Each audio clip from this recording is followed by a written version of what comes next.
కన్న తల్లి లేని అనురాధకు ఆ ఇల్లే ఒక నరకంగా మారింది. సవతి తల్లి కామాక్షి ప్రతిరోజు ఆమెను ఒక బానిస కంటే హీనంగా చూసేది. అనురాధ పెరిగి పెద్దదవుతున్న కొద్దీ ఆమెను వదిలించుకోవాలని కామాక్షి కుట్రలు పన్నింది. చివరికి ఆ ఊరి చెట్ల కింద పడి ఉండే ఒక పిచ్చి యాచకుడితో ఆమె పెళ్లి నిశ్చయించింది. ఊరంతా ఆ పిచ్చివాడిని చూసి రాళ్ళు రువ్వేది, ఎగతాళి చేసేది. అమ్మా, నేను చేసిన తప్పేంటి? నన్ను ఇంత ఘోరమైన శిక్షకు గురి చేస్తున్నావు అని అనురాధ కాళ్ళపై పడి ఏడ్చింది. నువ్వు బ్రతికుండడమే నాకు పెద్ద దరిద్రం, నా కళ్ళ ముందు నుంచి శాశ్వతంగా పో అని కామాక్షి కనికరం లేకుండా గద్దించింది. గ్రామస్తులు కొందరు అడ్డు చెప్పినా కామాక్షి ఏమాత్రం వినలేదు. మురికి బట్టలతో ఒంటి నిండా ధూళితో ఉన్న ఆ పిచ్చివాడిని బలవంతంగా మండపానికి లాక్కొచ్చారు. పెళ్లి అంటే ఏమిటో కూడా తెలియని ఆ పిచ్చివాడు శూన్యంలోకి చూస్తూ పిచ్చి చేష్టలు చేస్తున్నాడు. అనురాధ కళ్ళల్లో గంగా యమునల్లా కన్నీళ్లు ఊపికి వస్తున్నాయి. దేవుడా, నా నుదుటి రాతలో ఇంతటి ఘోరాన్ని రాసావా అని గుండెలు పగిలేలా రోధించింది. పంతులు మంత్రాలు చదవకుండానే ఆ పిచ్చివాడి చేతిలో బలవంతంగా తాళి కట్టించారు. 3 ముళ్ళు పడుతూ ఉంటే అనురాధ జీవితం అంధకారంలోకి కూరుకుపోయింది. తాళి కట్టిన వెంటనే ఆ పిచ్చివాడు వింత శబ్దాలు చేస్తూ పిచ్చిగా నవ్వాడు. ఇక క్షణం కూడా ఇక్కడ ఉండడానికి వీల్లేదు, ఈ గడప దాటి వెళ్ళిపో అని కామాక్షి మెడపట్టి బయటకు గిన్నెట్టింది. తండ్రి ఉన్న సవతి తల్లి భయంతో మూగబోయి తలదించుకున్నాడు. కట్టుబట్టలతో కన్నీటి ముఖంతో అనురాధ ఆ పిచ్చివాడి వెంట నడవక తప్పలేదు. దారి పొడవునా ఊరి జనం ఆమెను చూసి చప్పట్లు కొడుతూ గేలి చేశారు. చూడండ్రా, పిచ్చివాడికి ఎంత అందమైన పెళ్ళాం దొరికిందో అంటూ అల్లరి మూకలు కేకలు వేశాయి. ఆ అవమానాలు భరించలేక అనురాధ భూమి చీలిపోతే బావుండునని అనుకుంది. కానీ పక్కనే నడుస్తున్న ఆ పిచ్చివాడు ఎవరి మాటను పట్టించుకోకుండా తన లోకంలో తాను నడుస్తున్నాడు. ఎండ తీవ్రతకు కాళ్ళు కాలుతున్నా అతనికి చీమ కుట్టినట్లయినా లేదు. గమ్యం లేని ఆ దారి అనురాధను ఎక్కడికి తీసుకెళ్తుందో ఎవరికీ అర్థం కాలేదు. ఆమె హృదయం ఆశలన్నీ కోల్పోయి నిశ్శబ్ద శ్మశానంలా మారిపోయింది. రాళ్ళు ముళ్ళు నిండిన దారి దాటి ఆ పిచ్చివాడు అనురాధను ఊరి చివర ఉన్న పాడుబడ్డ గుడిసెకు చేర్చాడు. ఆ గుడిసె పైకప్పు విరిగిపోయి నేలంతా తడిసి ముద్దై దుర్వాసన వస్తోంది. ఇదేనా నా జీవితానికి దక్కిన రాజభవనం అని అనురాధ నేలపై కూలపడి గుండెలవిసేలా ఏడ్చింది. ఆ పిచ్చివాడు మూలన ఉన్న చిరిగిన చాపపై కూర్చొని తన గోళ్లను తానే చూసుకుంటూ ఉండిపోయాడు. కాసేపటికి గ్రామపు పోకిరీలు కొందరు ఆ గుడిసె వద్దకు వచ్చి తలుపులు బాదారు. ఏమి పిచ్చిదానా, లోపల ఏం చేస్తున్నావే అంటూ అసభ్యంగా నవ్వసాగారు.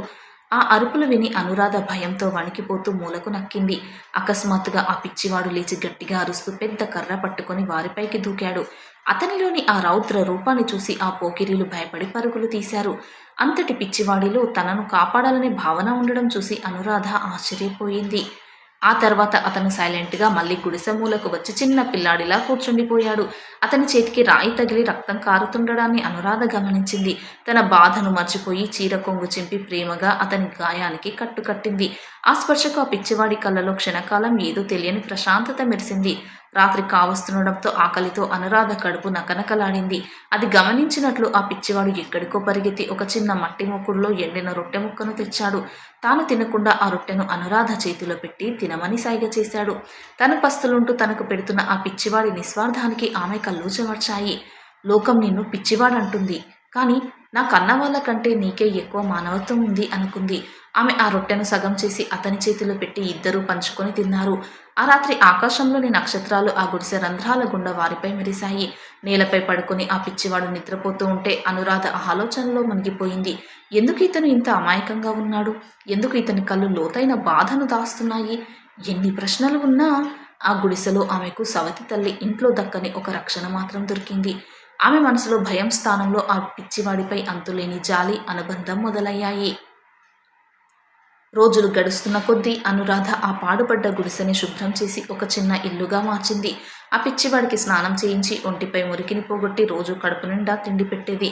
గ్రామస్తులు ఇచ్చే తిరస్కారాలను భరిస్తూనే ఆమె కూలి పనులకు వెళ్లడం ప్రారంభించింది.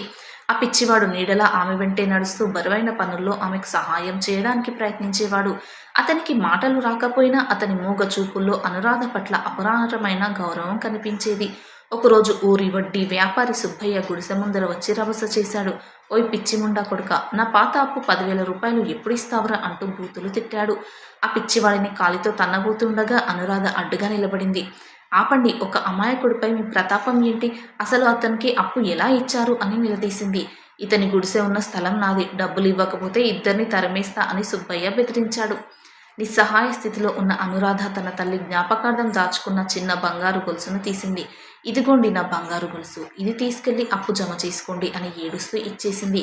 అది చూసిన ఆ పిచ్చివాడు ఆమె చేతిని పట్టుకొని గొలుసు ఇవ్వవద్దని గట్టిగా వారించాడు. కానీ అనురాధ అతనిని సముదాయిస్తూ, నీ మానం ప్రాణం కంటే ఈ బంగారం నాకు ఎక్కువేమీ కాదు అంది. ఆ మాట విన్న ఆ పిచ్చివాడి కళ్ళల్లో కన్నీటి చుక్క రాలడం అనురాధ మొదటిసారి చూసింది. ఆ రాత్రి విపరీతమైన వర్షం పడి గుడిసెలోకి నీళ్లు చేరి చలితో ఇద్దరూ వణికిపోయారు. అతను చలికి గజగజ వణుకుతుంటే తన ఒక్కగానొక్క పాత దుప్పటిని అతనికి కప్పి అనురాధ తడిసిపోయింది. తన కోసం సర్వస్వం త్యాగం చేసిన ఆ సాధ్వీమణిని చూసి అతని హృదయం ద్రవించిపోయింది. ఆమె నిద్రపోయాక ఆ పిచ్చివాడు ఎంతో బాధతో ఆమె పాదాల వద్ద కూర్చొని తల వంచి నమస్కరించాడు. ఆమె పడుతున్న ప్రతి కష్టాన్ని అతను గుండెల్లో రికార్డ్ చేసుకుంటున్నట్లు అతని ముఖం మారింది. ఆ రాత్రి అతని చూపుల్లో పిచ్చివాడి అమాయకత్వం పోయి ఒక తీవ్రమైన ఆలోచన కనిపించింది. అనురాధ మాత్రం విధిని నిందించడం మానేసి ఆ పిచ్చివాడులోనే తన సర్వస్వాన్ని వెతుక్కుంది. నువ్వు ఎలా ఉన్నా సరే జీవితాంతం నీకు సేవ చేస్తూ నీతోనే ఉంటాను ఆమె మనసులో ప్రమాణం చేసుకుంది. సమాజం ఎన్ని రాళ్ళు విసిరినా వారి మధ్య బంధం ఆ రాళ్ల కంటే గట్టిగా బలపడింది. అయితే ఆ మరుసటి రోజు వారి జీవితాలను మలుపు తిప్పే ఒక పెనుమార్పు గ్రామంలో మొదలైంది. మరుసటి ఉదయం ఊహించని విధంగా గ్రామంలోకి నల్లటి ఖరీదైన లగ్జరీ కార్ల కాన్వాయ్ ప్రవేశించింది. సూట్లు ధరించిన కొందరు పెద్ద అధికారులు, కమాండోలు ఊరి రచ్చబండ వద్ద ఆగారు. వారి దర్పం, సెక్యూరిటీ చూసి గ్రామస్తులంతా ఆశ్చర్యంతో నోరెళ్లబెట్టారు. ఆ అధికారుల ప్రధాన అధికారి గ్రామంలో ఎవరినో తీవ్రంగా వెతుకుతున్నట్లు విచారణ మొదలుపెట్టాడు. ఈ గ్రామంలో ఒక పిచ్చివాడు భిక్షగాడు వేషంలో ఉన్న వ్యక్తి ఎక్కడుంటాడు అని వారు ఆరా తీశారు. ఊరి ప్రజలు ఆశ్చర్యపోయి ఆ పిచ్చివాడితో అంత పెద్ద నగరపు వాళ్లకు ఏం పని అని గుసగుసలాడుకున్నారు. ఆ వార్త కాస్త అనురాధ సవతి తల్లి కామాక్షి చెవిన పడింది. ఆ పిచ్చివాడు ఏదైనా పెద్ద దొంగతనం చేసి ఇక్కడ దాక్కున్నాడేమో, వాడిని పట్టిస్తే నాకు బహుమానం వస్తుంది అని దురాశతో ఊహించింది.